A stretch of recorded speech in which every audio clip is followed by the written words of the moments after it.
The overwhelming majority of enslaved Africans taken to various parts of the world had gloomy fates.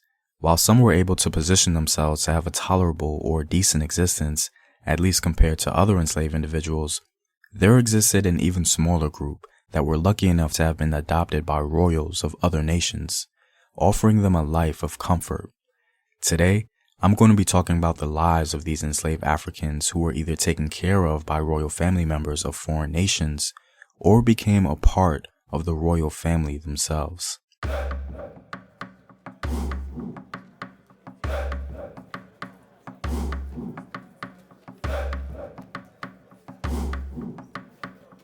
What up, African world? It's Home Team here, and I'm back at it with another video of African history, culture, and worldview. And as always, if you want to support the Home Team, you can do so on patreon.com. I have some new rewards for you guys, so be sure to check that out.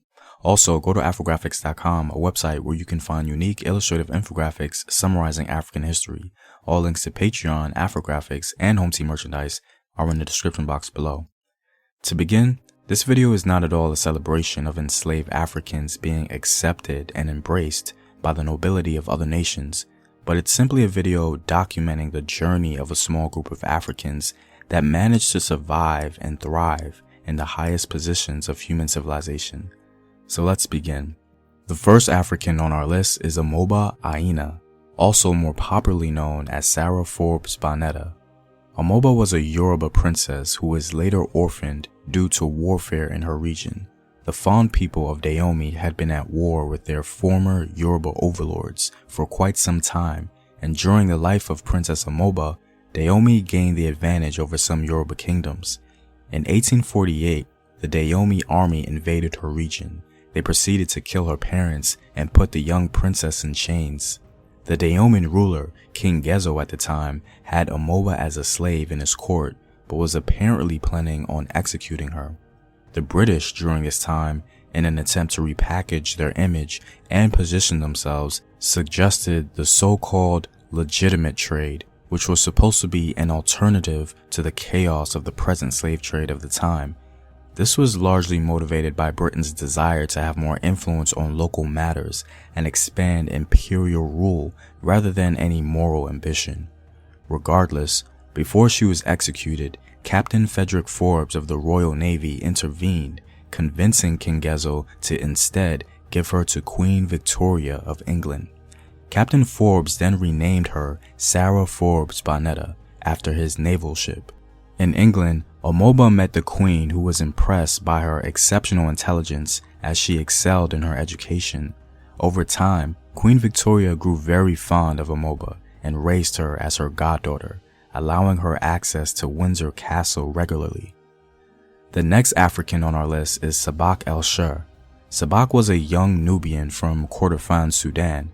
Both of his parents died during a rebellion in Nubia, and he was then enslaved and taken to Cairo, Egypt, where he received a traditional Egyptian education. Sabak was brought to Germany in 1843 by Prince Albert of Prussia, who received him as a gift from the Egyptian viceroy, Mehmet Ali, while on his travels to North Africa. While in Germany, he was named Sabak el-Shur, which means good morning.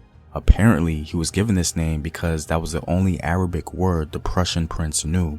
Sabak fared pretty well under the tutelage of Prussian royalty, staying in the palace. He grew to embrace Prussian life and culture.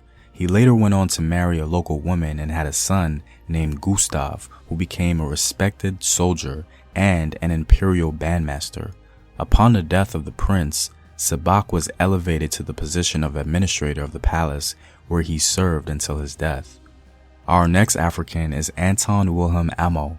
Anton is said to have come from the Nzema people of western Ghana. At a very young age, he was reportedly taken to Amsterdam by the Dutch West India Company.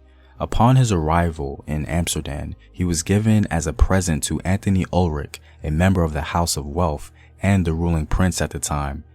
Anton was then converted to Christianity and was later baptized in the palace chapel. He was treated as a royal family member and educated at the University of Helmstead. Anton apparently never forgot where he came from, and in adulthood, he added his original name, Amo, as an extension to his given name. Amo became a philosopher and went on to teach in Germany.